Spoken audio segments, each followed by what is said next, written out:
हरे कृष्णा। ओम नमः शिवाय। विष्णु भगवान की जय। आज देवशयनी एकादशी की संपूर्ण कथा और आरती सुनाती हूँ।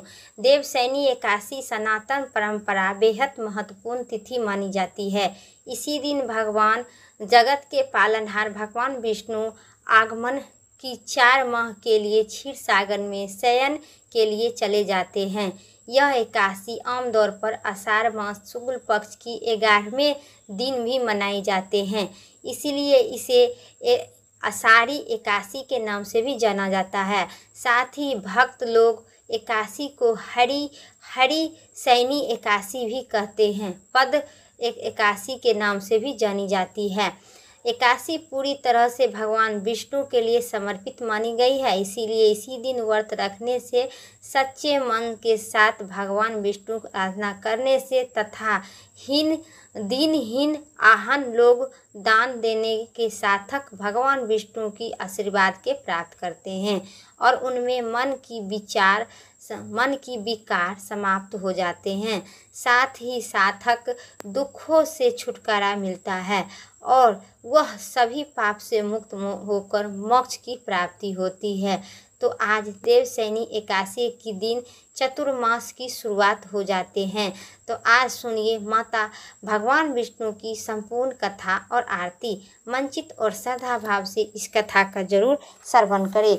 भगवान युधिष्ठिर ने पूछे, हे माधव, आषाढ़ मास शुक्ल पक्ष में कौन सी एकादशी होती है, उनका क्या नाम है और क्या विधि है, यह आप कृपा करके मुझे बताइए। भगवान श्री कृष्ण बोले, राजन, आषाढ़ मास शुक्ल पक्ष की एकादशी का नाम शयनी है। उनका वर्णन कहता हूँ। यह महान पुण्यमयी है, स्वर्ग एक मोक्ष प्रदान करने वाली है और सभी पापों को हरने वाले हैं तथा उत्तम व्रत है।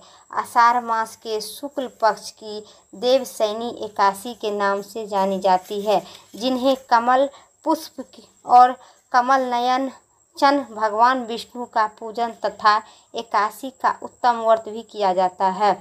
उन्हें तीनों लोगों में सनातन देवताओं को पूजा की जाती है। हरि शयनी एकादशी दिन मेरा एक स्वरूप है। राजा बल्की ने यह किए थे और दूसरा क्षीर सागर में शयन नाग की शैया पर तब तक शयन करता रहा जब तक आगमन कार्तिक के नहीं हुए, इसीलिए एकादशी का नाम आता है। अतः आषाढ़ मास शुक्ल पक्ष की एकादशी से लेकर कार्तिक शुक्ल पक्ष एकादशी तक मनुष्यों को भली भांति धर्म का आचरण करना चाहिए। जो मनुष्य इस व्रत का अनुष्ठान करता है वह सभी पापों से गति को प्राप्त होते हैं। इस व्रत को सत्य पूर्वक इस एकादशी का व्रत करना चाहिए। एकादशी के रात में जागरण करके शंख चक्र और गदा धारण करने वाले भगवान विष्णु की शक्ति रूपक पूजा करनी चाहिए और ऐसा करने से पुरुष उत्तम पुण्य गण करने में चतुर्मुख ब्रह्मा जी ने असमर्थ थे। राजन, इस प्रकार का भोग और मोक्ष प्रदान करने वाले हैं स्वर्ग व्यापी एकादशी का उत्तम व्रत पालन करते हैं। वह जातिक चंडौ होने पर भी संसार में सदा मेरा प्रिय करने वाले हैं। जो मनुष्य दीपदान, पालक के पत्ते पर भोजन और व्रत करते हुए चौमास व्यक्ति करते हैं, वे मेरे प्रिय हैं। चौमास में भगवान विष्णु शयन करते हैं, इसलिए मनुष्य को भूमि पर शयन करना चाहिए। सावन में साग, भादों में दही, वैके में दूध और कार्तिक में दाल का त्याग करना चाहिए। अथवा जो चौमास में ब्रह्मचर्य का पालन नहीं करता है वह परम गति को नहीं प्राप्त करते हैं। हे राजन, एकादशी के व्रत से मनुष्य सभी पापों से मुक्त हो जाते हैं, अतः सदा उनका व्रत करना चाहिए, कभी भूलना नहीं चाहिए। देवशयनी एकादशी और बोधनी के भी बीच में यह कृष्ण पक्ष की एकादशियों होती है।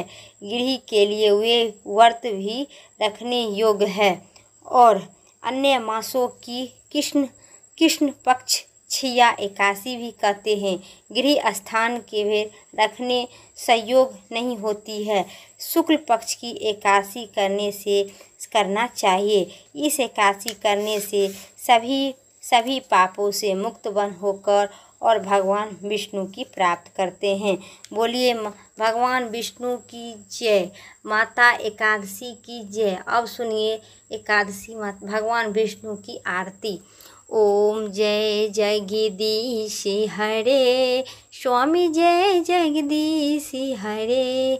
भक्ति जनों के संकट क्षण में दूर करे। ओम जय जगदीश हरे, जो धावे फल पावे सुख निर्मन से का। सुख संपत्ति घड़ी आवे कष्ट मिटे तनिका। ओम जय जगदीश हरे, माते पिता तुम मेरे शरण कहूँ किसकी। किसी विधि मीनू दया में मैं तुमको कुर्ती। ओम जय जगदीश हरे, तुम बिना और न दूजा आस करूँ मैं किसी की। पार ब्रह्म परमेश्वर तुम सबके स्वामी। ओम जय जगदीश हरे, तुम करुणा के सागर तुम पालन करता। हाँ मैं मूर्त खिली कामी कृपा करो भरता। ओम जय जगदीश हरे, तुम ही एक अगोचर सबके प्राणपति। किसी विधि मीनू दया में तुमको मैं कुर्ती। ओम जय जगदीश हरे, दीनी बंधु दुख हरता तुम रक्षक मेरे। करुणा हाथ उठाओ द्वार पर तेरे। ओम जय जगदीश हरे, विषय विटारि मिटाओ पाप हरो देवा। श्रद्धा भक्ति बढ़ाओ संतन की सेवा। ओम जय जगदीश हरे, स्वामी जय जगदीश हरे। विष्णु भगवान की जय। देवशयनी एकादशी की कथा और आरती इतना ही तक था। वीडियो अच्छी लगे तो लाइक करिए, चैनल पर नए सब्सक्राइब करके कमेंट में विष्णु भगवान की जय जरूर लिखिए। फिर अगली वीडियो लेके आते हैं, तब तक के लिए जय श्री राम, राधे राधे।